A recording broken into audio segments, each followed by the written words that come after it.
ಐತಿಹಾಸಿಕ ಸ್ಥಳ ಲಕ್ಕುಂಡಿಯಲ್ಲಿ ಇವತ್ತಿನಿಂದ ಉತ್ಖನನದ ಕಾರ್ಯ ಆರಂಭ ಆಗಿದೆ.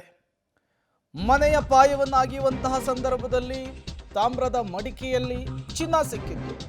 ಈ ಬೆನ್ನಲ್ಲೇ ಈಗ ನಿಕ್ಷೇಪ ಶೋಧ ಕಾರ್ಯಾಚರಣೆ ಆರಂಭ ಆಗಿರುವಂಥದ್ದು. ಚಿನ್ನ ಸಿಕ್ಕ ಜಾಗದಲ್ಲಿಯೇ ಉತ್ಖನನ. ಕೋಟೆ ವೀರಭದ್ರೇಶ್ವರ ದೇವಸ್ಥಾನದ ಮುಂಭಾಗ ಶೋಧ. ದೇಗುಲದ 10 ಚದರ ಮೀಟರ್ ವ್ಯಾಪ್ತಿ ಉತ್ಖನನ ಮಾಡಲಾಗಿದೆ. ಪೂಜೆ ಮಾಡುವ ಮೂಲಕ ಉತ್ಖನನದ ಕಾರ್ಯವನ್ನು ಆರಂಭಿಸಲಾಗಿದೆ. ಪುರಾತತ್ವ ಇಲಾಖೆ ಇದೆ, ಪ್ರವಾಸೋದ್ಯಮ ಇಲಾಖೆ ಇದೆ, ಜಿಲ್ಲಾಡಳಿತದ ನೇತೃತ್ವದಲ್ಲಿ ನಡೀತಾ ಇರುವಂತಹ ಉತ್ಖನನದ ಕಾರ್ಯ ಇದಾಗಿದೆ.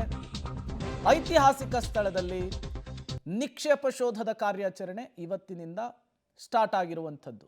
ನೀವು ಕೂಡ ವಿಜುವಲ್ಸ್ ಅನ್ನು ಗಮನಿಸ್ತಾ ಇದ್ದೀರಿ. ಇದೇ ಲಕ್ಕುಂಡಿಯಲ್ಲಿ ಮನೆ ಪಾಯವನ್ನು ತೋಡುವಂತಹ ಸಂದರ್ಭದಲ್ಲಿ ಅರ್ಧ ಕೆಜಿಯಷ್ಟು ಚಿನ್ನ ಸಿಕ್ಕಿತ್ತು. ಚಾಲುಕ್ಯರು, ರಾಷ್ಟ್ರಕೂಟರು ಇಲ್ಲಿ ಆಡಳಿತವನ್ನು ನಡೆಸಿದ್ರು ಅನ್ನೋದಕ್ಕೆ ಐತಿಹ್ಯ ಇದೆ. ಜೊತೆಗೆ ಇಲ್ಲಿ ನಾಣ್ಯಗಳನ್ನು ಮುದ್ರಿಸ್ತಾ ಇದ್ರು ಅನ್ನೋದಕ್ಕೆ ಪುರಾವೆಗಳಿದೆ. ಹಾಗಾಗಿ ಏನಾದರೂ ಶಿಲಾಶಾಸನಗಳು ಸಿಗಬಹುದಾ, ಏನಾದರೂ ಪುರಾವೆಗಳು ಸಿಗಬಹುದಾ, ಮತ್ತಷ್ಟು ನಿಧಿ ಸಿಗುವಂತಹ ಸಾಧ್ಯತೆ ಇದೆಯಾ ಅನ್ನುವಂತಹ ನಿಟ್ಟಿನಲ್ಲಿ ಪುರಾತತ್ವ ಇಲಾಖೆ, ಜಿಲ್ಲಾಡಳಿತದ ನೇತೃತ್ವದಲ್ಲಿ ಭೂಮಿ ಅಗೆಯುವಂತಹ ಕಾರ್ಯ ಅರ್ಥಾತ್ ಉತ್ಖನನದ ಕಾರ್ಯ ಆರಂಭ ಆಗಿರುವಂಥದ್ದು.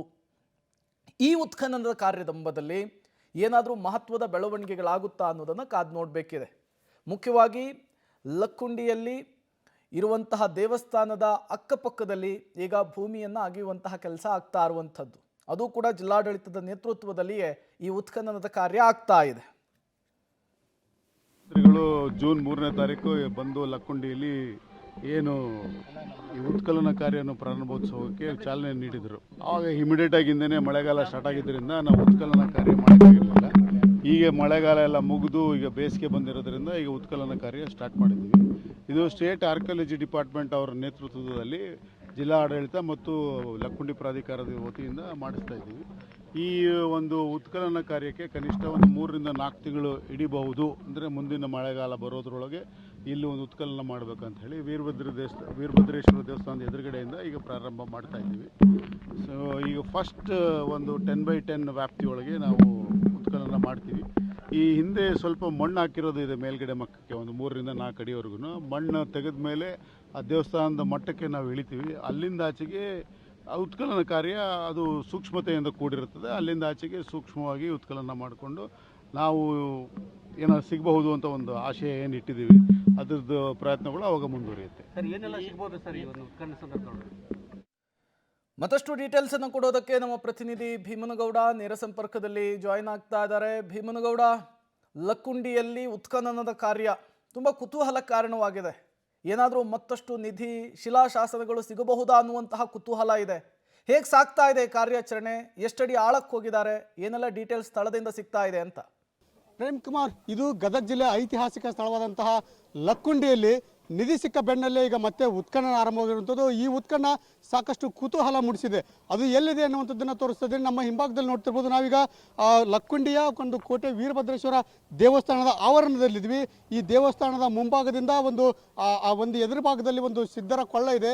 ಈ ಸಿದ್ಧರ ಕೊಳ್ಳದಲ್ಲಿ ಸುಮಾರು 10 ಮೀಟರ್ ಅಗಲ ಮತ್ತು 10 ಮೀಟರ್ ಉದ್ದದ ಭಾಗದಲ್ಲಿ ಈಗ ಉತ್ಖನನ ಮಾಡುವಂಥದ್ದು. ಯಾಕಂತಂದರೆ ಇದು ಕಲ್ಯಾಣ ಚಾಲುಕ್ಯರು, ರಾಷ್ಟ್ರಕೂಟರು, ಹೊಯ್ಸಳರು, ಜೊತೆಗೆ ವಿಜಯನಗರ ಅರಸರಿಗೂ ಆಳಿದಂತಹ ಒಂದು ನಾಡು, ಸಂಪದ್ಭರಿತ ನಾಡು. ಈ ಸಂಪದ್ಭರಿತ ನಾಡಲ್ಲಿ ಸಾಕಷ್ಟು ಅವಶೇಷಗಳು ಜೊತೆಗೆ ಏನೆಲ್ಲ ಆಭರಣಗಳು ಸಿಗಬಹುದು ಅನ್ನುವಂಥ ಕುತೂಹಲ ಇದೆ. ಯಾಕಂದರೆ ಇಲ್ಲಿ ಮಳೆ ಬಂದಂತಹ ಸಂದರ್ಭದಲ್ಲಿ ಅನೇಕ ವಜ್ರ, ವೈಡೂರ್ಯ, ಮುತ್ತು, ರತ್ನ, ಹವಳ ಜೊತೆಗೆ ಬಂಗಾರದ ನಾಣ್ಯಗಳು ಸಹ ಸಿಗುವಂಥದ್ದು ಇಲ್ಲಿ ಸರ್ವೇ ಸಾಮಾನ್ಯ. ಇಂತಹ ಒಂದು ಸಂದರ್ಭದಲ್ಲಿ ಈಗ ಇತ್ತೀಚೆಗಷ್ಟೇ ಒಂದು ನಿಧಿ ಸಿಕ್ಕಿದೆ. 470 ಗ್ರಾಂ ಚಿನ್ನದ ಒಂದು ನಿಧಿ ಸಿಕ್ಕಿದೆ. ಈ ಸಂದರ್ಭದಲ್ಲಿ ಈಗ ಪುರಾತತ್ವ ಇಲಾಖೆ, ಪ್ರವಾಸೋದ್ಯಮ ಇಲಾಖೆ ಜೊತೆಗೆ ಜಿಲ್ಲಾಡಳಿತದ ಸಹಯೋಗದಲ್ಲಿ ಈಗ ನಿಧಿ ಒಂದು ಉತ್ಖನನ ಆರಂಭ ಆಗಿರುವಂಥದ್ದು. ಉತ್ಖನನದ ಕಾರ್ಯ ಹೇಗಿದೆ ಅನ್ನುವಂಥದ್ದನ್ನು ಕೂಡ ನಾವು ತೋರಿಸ್ತಾ ಇದ್ದೀವಿ. ಈ ಒಂದು ಪ್ರದೇಶ ಸೂಕ್ಷ್ಮವಾಗಿ ಇವನ್ನು ಪರಿಶೀಲನೆ ಮಾಡ್ತಾರೆ. ಇದನ್ನು ಯಾವುದೇ ಯಂತ್ರೋಪಕರಣಗಳ ಬಳಸಲ್ಲ. ಇಲ್ಲಿ ಕಾರ್ಮಿಕರನ್ನು ಬಳಸಿಕೊಂಡು ಇಲ್ಲಿ ಕೆಲಸ ಮಾಡುವಂಥದ್ದು. ಯಾಕಂದರೆ ಪ್ರತಿದಿನ ಸುಮಾರು 5ರಿಂದ 6 ಇಂಚು ಅಡಿ 6 ಇಂಚು ಮಾತ್ರ ಇದನ್ನು ತೆಗೆಯುವಂಥ ಕೆಲಸ ಮಾಡ್ತಾರೆ. ಯಾಕೆಂದರೆ ಇಲ್ಲಿ ಯಾವುದೇ ಒಂದು ವಸ್ತು ಸಿಗ್ಬೋದು, ಆಭರಣಗಳು ಸಿಗ್ಬೋದು, ಜೊತೆಗೆ ಶಿಲಾನ್ಯಾಸಗಳು ಸಿಗ್ಬೋದು. ಏನೇ ಸಿಕ್ಕರೂ ಕೂಡ ಅದನ್ನು ಪರಿಶೀಲನೆಯನ್ನು ಕೂಡ ಮಾಡುವಂಥ ಕೆಲಸ ಕೂಡ ಆಗ್ತಾರೆ. ಇಲ್ಲಿ ಭದ್ರತೆಗಾಗಿ ಸಾಕಷ್ಟು ಪೊಲೀಸ್ ಸಿಬ್ಬಂದಿಗಳನ್ನು ನೇಮಕ ಮಾಡಿರುವಂಥದ್ದು, ಜೊತೆಗೆ ಇಲ್ಲಿ CC ಕ್ಯಾಮ್ರಾವನ್ನು ಸಹ ಒಂದು ನಿಯೋಜನೆ ಮಾಡಿರುವಂಥದ್ದು. ಈ ಹಿನ್ನೆಲೆಯಲ್ಲಿ ಈ ಒಂದು ಲಕ್ಕುಂಡಿಯಲ್ಲಿ ಈ ಸದ್ಯದ ಮಟ್ಟಿಗೆ ಸುಮಾರು ಒಂದು 5ರಿಂದ 6 ಇಂಚು ಮಾತ್ರ ಈ ಒಂದು ಭೂಮಿಯನ್ನು ಅಗೆಯುವಂಥ ಕಾರ್ಯ ಕೂಡ ಆಗಿರುವುದು. ಆದರೆ ಇದನ್ನು ದೊಡ್ಡ ಪ್ರಮಾಣದಲ್ಲಿ ಅಗೆಯೋಲ್ಲ. ಇದು ಸುಮಾರು ಇವತ್ತು ಅಥವಾ ನಾಳೆ 1-2 ದಿನಕ್ಕೆ ಮುಗಿಯುವಂಥದ್ದಲ್ಲ, ಸುಮಾರು 3-4 ತಿಂಗಳ ಕಾಲ ಹೋಗ್ಬೋದು. ಯಾಕೆಂದರೆ ಇಲ್ಲಿ ಏನೇ ಅವಶೇಷಗಳು ಸಿಕ್ಕರು, ಏನೇ ವಸ್ತುಗಳು ಸಿಕ್ಕರು ಅವುಗಳನ್ನು ಫೋಟೋಗ್ರಫಿ ಮತ್ತು ವಿಡಿಯೋಗ್ರಫಿ ಮಾಡ್ತಾರೆ. ಜೊತೆಗೆ ಅದನ್ನು ತಜ್ಞರಿಂದ ಪರಿಶೀಲನೆ ಕೂಡ ಆಗುತ್ತೆ. ಇದು ಯಾವ ಕಾಲಘಟ್ಟದ್ದು ಏನು ಇರ್ಬೋದು ಅಂತ. ಯಾಕಂದರೆ ಇಲ್ಲಿ ಒಂದು ಟಂಕ ಶಾಲೆ ಇತ್ತು ಅನ್ನುವಂಥದ್ದು. ಅಂದರೆ ರಾಷ್ಟ್ರಕೂಟರು ಮತ್ತು ಕಲ್ಯಾಣ ಚಾಲುಕ್ಯರ ಸಂದರ್ಭದಲ್ಲಿ, ಆಳ್ವಿಕೆಯ ಒಂದು ಸಂದರ್ಭದಲ್ಲಿ ಇಲ್ಲಿ ನಾಣ್ಯಗಳನ್ನು ತಯಾರು ಮಾಡುವಂಥ ಒಂದು ಟಂಕ ಶಾಲೆ ಸಹ ಇಲ್ಲೇ ಒಂದು ಹತ್ತಿರದಲ್ಲೇ ಇತ್ತು ಅನ್ನುವಂಥದ್ದು ಒಂದು ಪ್ರತೀತಿ ಇದೆ. ಈ ಹಿನ್ನೆಲೆಯಲ್ಲಿ ಈ ಒಂದು ಪ್ರದೇಶ ಸೂಕ್ಷ್ಮವಾದ ಪ್ರದೇಶ ಆಗಿರೋದ್ರಿಂದ ಇಲ್ಲಿ ಬೇರೆ ಯಾರನ್ನೂ ಕೂಡ ಒಳಗಡೆ ಬಿಡಲ್ಲ. ಇದು ನಿಷೇಧ ಒಂದು ಪ್ರದೇಶ ಆಗಿರೋದ್ರಿಂದ ಕೇವಲ ಅಧಿಕಾರಿಗಳು, ಸಿಬ್ಬಂದಿಗಳು, ಜೊತೆಗೆ ಕಾರ್ಮಿಕರು ಮಾತ್ರ ಇರ್ತಾರೆ. ಅವರ ಸುತ್ತಲೂ ಕೂಡ ಸಾಕಷ್ಟು ಕಣ್ಗಾವಲಿರುತ್ತೆ. ಈ ಒಂದು ಪ್ರದೇಶದಲ್ಲಿ ಏನೆಲ್ಲ ಸಿಗಬಹುದು ಅನ್ನುವಂಥ ಕುತೂಹಲ ಕೂಡ ಎಲ್ಲರಲ್ಲೂ ಕೂಡ ಕಾಡ್ತಾ ಇದೆ. ಹಾಗಾಗಿ ಸಾಕಷ್ಟು ಜನರು ಕೂಡ ಬರ್ತಾ ಇದ್ದಾರೆ, ಇದನ್ನು ವೀಕ್ಷಣೆಯನ್ನು ಸಹ ಮಾಡ್ತಾ ಇದ್ದಾರೆ. ಈಗ ಎಲ್ಲರ ಚಿತ್ತ ಲಕ್ಕುಂಡಿಯ ಉತ್ಖನದತ್ತ ಸಾಗಿದೆ ಅಂತಲೇ ಹೇಳ್ಬೋದು. ಪ್ರೇಮ್ ಕುಮಾರ್, ಥ್ಯಾಂಕ್ ಯು ಭೀಮನಗೌಡ ತಮ್ಮೆಲ್ಲ ಮಾಹಿತಿಗಾಗಿ.